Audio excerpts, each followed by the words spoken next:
Our guy Junta finally stepped up to second year of high school today, but get this, he still feels like he's invisible. I mean, walking into the classroom, he's a little nervous, but no one notices. The universe, however, throws him a bone. Our homeboy ends up in the same class with Kubo, Hazuki, and Tama. But wait, there's more. Guess who's his new neighbor? The love of his life, Nagisa. I kid you not, he's got a window seat right next to her. Our hopeless romantic can't help but feel that the love story he once thought was unreachable is about to have its next chapter. After school, the trio hit up their fave family diner to celebrate being in the same class again. But, oh boy, this is rich. Hazuki and Tama actually asked Nagisa what class Junta got into. I mean, hello! The man is sitting right next to Nagisa. Talk about blending into the background. Junta's invisibility level is over 9,000. New school year means new class representatives, right? So, Junta, being the invisible lad he is, couldn't care less about which position to go for. But here's the kicker. Last year, he was in charge of tending the flower beds. Yeah, no one noticed him doing it, but those flowers, y'all, they were blooming like they were in a Disney movie. So much so that it became one of the 7 wonders of the school. A little depressing, but low-key satisfying for Junta. Hold on to your seats, folks! Nagisa raises her hand and volunteers. Not just for herself, but for Junta as well. Yep, they're gonna be environmental reps together. The real tea? Nagisa knew all along how happy tending those flowers made Junta. And guess what? The teacher noticed too. Those pretty flowers weren't taking care of themselves after all. During lunch break, the guys in the class are casually chatting. And of course, they start critiquing Junta's role as the environmental rep. They're all like, nah man, he's not the guy for it. Just as I was about to facepalm, this dude named Pseudo chimes in. Now get this, Pseudo not only remembers that Junta was the environmental rep last year, but also praises him for having the most beautiful flowers.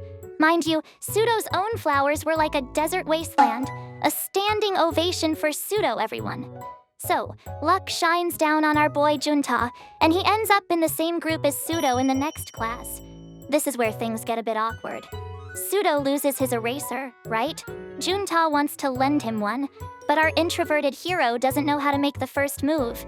This is the moment when our girl Nagisa steps in like a champ. She sets up the perfect opportunity for them to talk.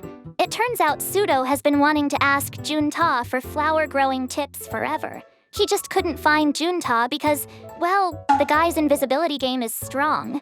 Now that they're finally in the same class, it's friendship time. Spring has sprung, flowers are blooming, and in Junta's world, chalk dust happens. Yup, someone was cleaning the blackboard erasers, and Junta got all dusted up like a Christmas turkey.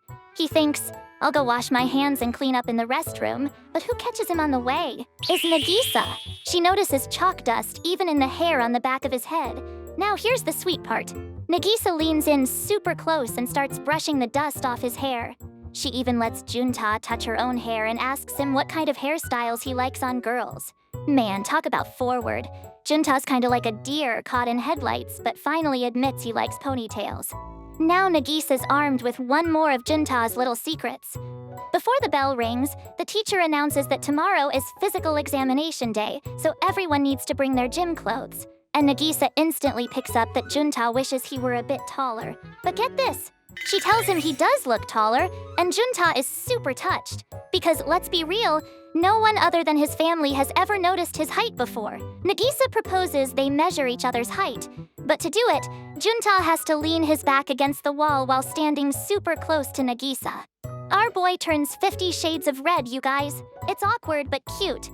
Then they switch places and realize they're basically doing this iconic Kabadon pose. The moment Nagisa lets go, Junta bolts like the Flash. Nagisa's left standing there blushing like crazy too. So it's physical examination day, and Junta's feeling that his tracksuit is fitting a bit better than usual. Now, Nagisa decides to wear Junta's tracksuit to find out who's taller once and for all. Plot twist. She gets distracted and runs off, still wearing Junta's clothes. Now, they split the boys and girls for these exams, right? Our girl Tama's worried she's put on some pounds, but Nagisa? She's concerned her OPPI hasn't, grown. Let's keep it PG here. Anyways, she sees another girl wearing her boyfriend's jacket and it hits her. She just wanted to smell Junta's scent by wearing his clothes. And guess what? Junta grew a whole 3 centimeters. Today, Akina bumps into a rather sneaky Junta. Turns out, Junta's little brother Seda is running errands for their mom for the first time. And of course, Mr. Invisible over here is worried sick and decides to tail him. Akina figures out that Junta's family also has a bit of Junta blindness. They're used to him being around, but that doesn't mean they always notice him. As they're watching, it turns out Seda is more capable than they thought. The kid buys eggs and everything. Akina shares a childhood story about Nagisa, who was in a similar situation but tripped and broke all the eggs. She bawled her eyes out but was easily consoled with a pat on the head. So Akina asks Junta to comfort Nagisa the same way if she ever messes up.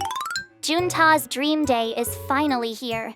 The anime movie of his all-time favorite manga, Sword and Magic, is dropping this Friday. You can practically see the stars in his eyes, folks.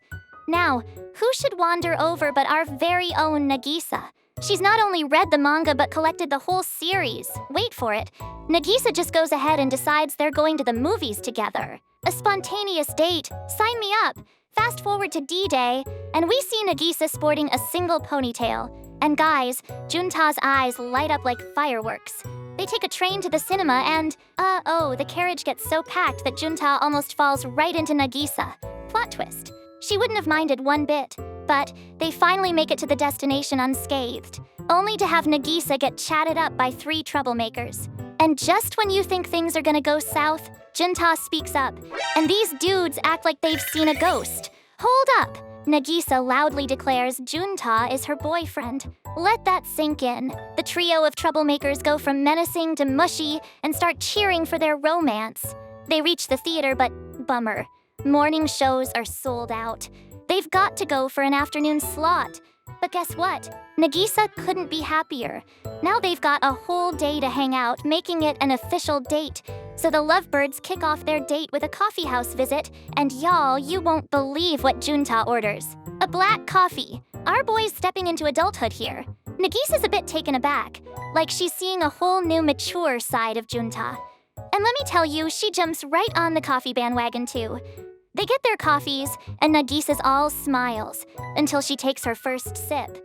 And then, it's a whole mood change. I mean, you can see her whole face crinkle. It's like she's sipping battery acid or something. But hold up, Junta comes to the rescue. He says he actually prefers his coffee with sugar and milk, so they both sweeten their cups and voila, a happier Nagisa.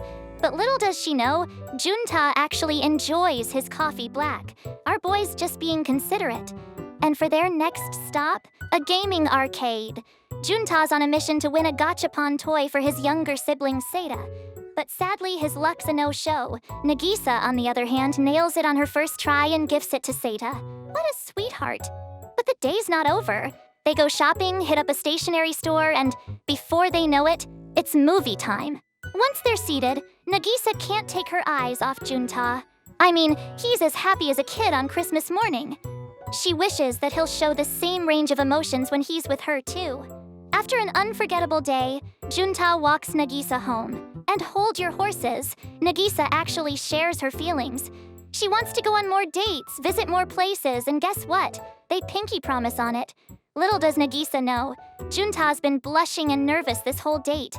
So we kick off another regular school day. At the end of the day, Nagisa asks Junta what he thinks about zodiac signs and personality tests. Hold the phone. Nagisa, all excited, shares this test she saw on TV yesterday. Here's the cue. If you see flowers blooming before you, how many do you think there are?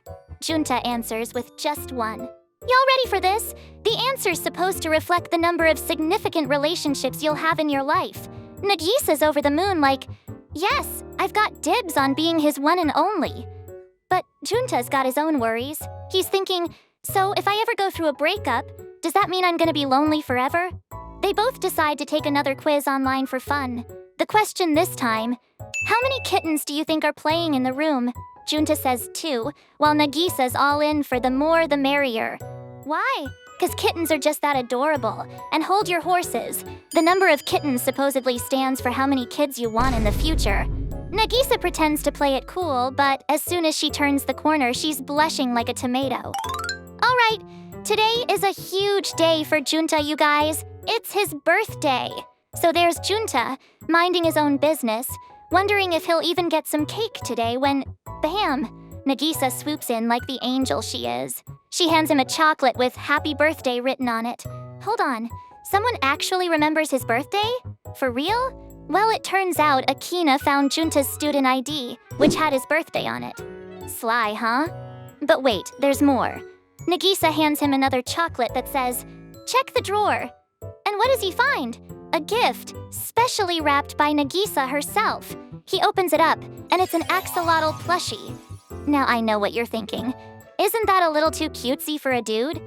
But get this, for Junta, it's his first ever birthday gift from a friend.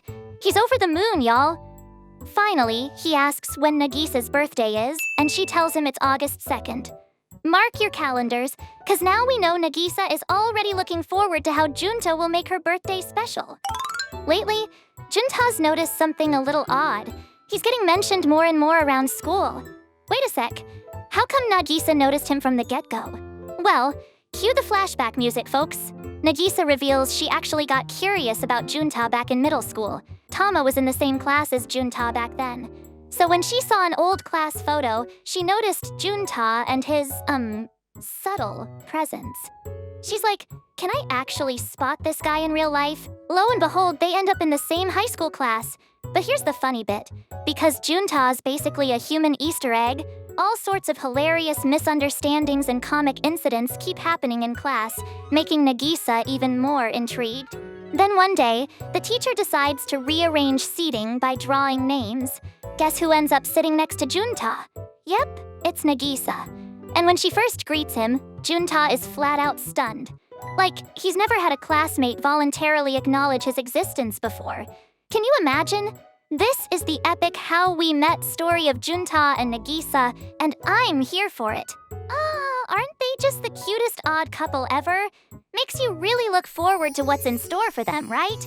Till next time, keep it real and keep those anime vibes flowing. Peace out.